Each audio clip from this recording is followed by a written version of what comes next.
Okay, Wales have defeated Italy 26 points to 15, but the scoreline hides the fact that it was actually a much closer game than that. It was a very, very hard fought and hard contested test match between two evenly matched sides, I would have felt.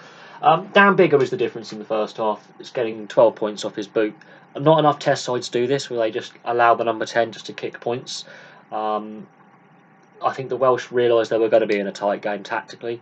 And that is a very shrewd tactical decision just to say to Dan Biggar, take the points. They've got confidence in their kicker. And 4 penalties in the first half.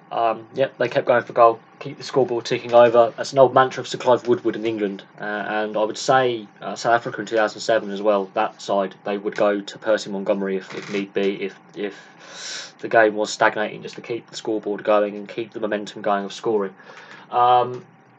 They came in a 29-minute spell. Italy respond with Bramstein's try in 34 minutes, which is a very, very well worked team try.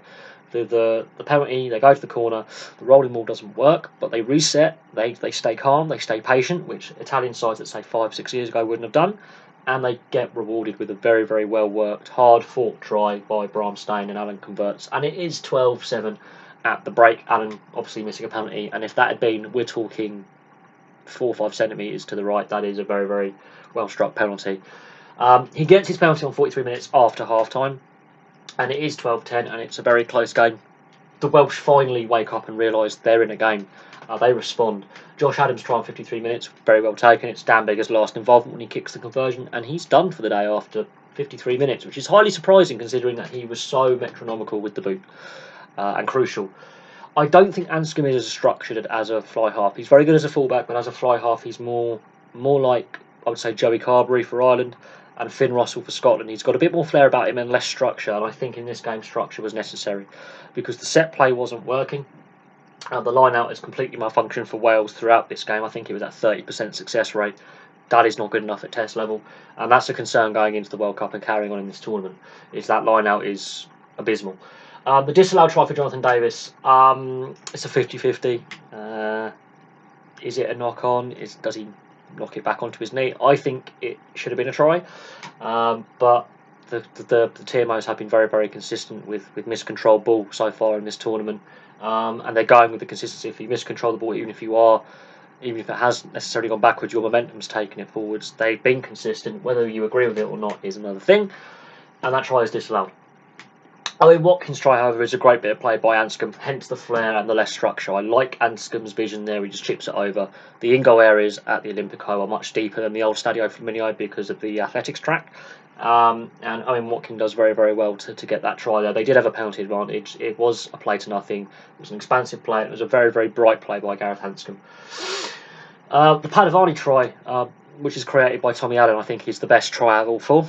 The way that the Welsh defence, one of the defenders shoots out the line unnecessarily, leaves a big gap, and Tommy Allen notices that gap, sees Padovani running the line, has made the call, and it's a brilliant pass, and it's a brilliant run by Padovani, and it's a great line, and I think a lot of young players playing at school level should watch replays of all the tries that have been scored, support the ball carrier, chase your kicks, and run your lines, and that is a very, very well constructed try, and again, a fly half having good vision. He does miss the conversion. It's unfortunate. He's missed 5 points there today off the tee, which would have made it 20 points to Italy. And if Dan Biggar doesn't get those penalties in the first half, yes, the result is different. Goal kicking has been proven key again. The disallowed try on 80 minutes for Wales, it is a forward pass. I'm not sure how many phases the TMO is allowed to go back and view. This was several phases of rugby by the Welsh, but no, the try, rightly disallowed. Absolutely. But I'm not. It'd be nice to know some clarification from World Rugby how many phases the TMO is allowed to look back in, because there were several phases after that before the try was touched down in the corner, but it is rightly disallowed. What we've learned from this game is kicks at goal are crucial. Allen's missed 2. Biggar gets his 4 kicks in the first half, which have proved the difference. Honestly, you take those 12 points off, they lose by a point, do Wales. So choosing to kick a goal when it was looking like the Italians weren't going to break, the defence was very organised, they were on top over the attack. That's proved crucial. And I wish more Test sides would do this just to keep the scoreboard ticking over. There's so many times where they kick for the corner and the defence is on top, and they need a way to get the scoreboard going. The Welsh were 12-0 up after 29 minutes. And they took advantage of the kicks at goal. What I did also notice, the Welsh line-out, yeah, complete mess. Bramstein and other Italian forwards were just picking off the throws easily. They've read the calls. They've disrupted the line-out, and the Welsh line-out was falling apart. It was struggling against France. It's completely fallen apart against Italy. The Italians took advantage of that. That's how the Italians got a lot of ball back, a lot of turnover ball back, was through the line-out. Palavani's try came from a Welsh line-out that was misthrown several phases before. So the Welsh line-out isn't functioning. They are winning ugly. That's their 11th win in a row. That's the stat of the day, for the game. Wales have won 11 games in a row now with that win. But that line-out is cause of concern going forward if they are to play like that against Scotland, Ireland and England. They may be in some serious trouble because they turn over a lot of ball to the Italians. And the Italians, to their credit, were playing quite well with ball in hand. They looked more expansive. They were kicking balls in behind. They were disrupting a Welsh set play very effectively, including the maul as well. The maul wasn't working. The Welsh driving maul, not getting enough line-out ball when they did have it.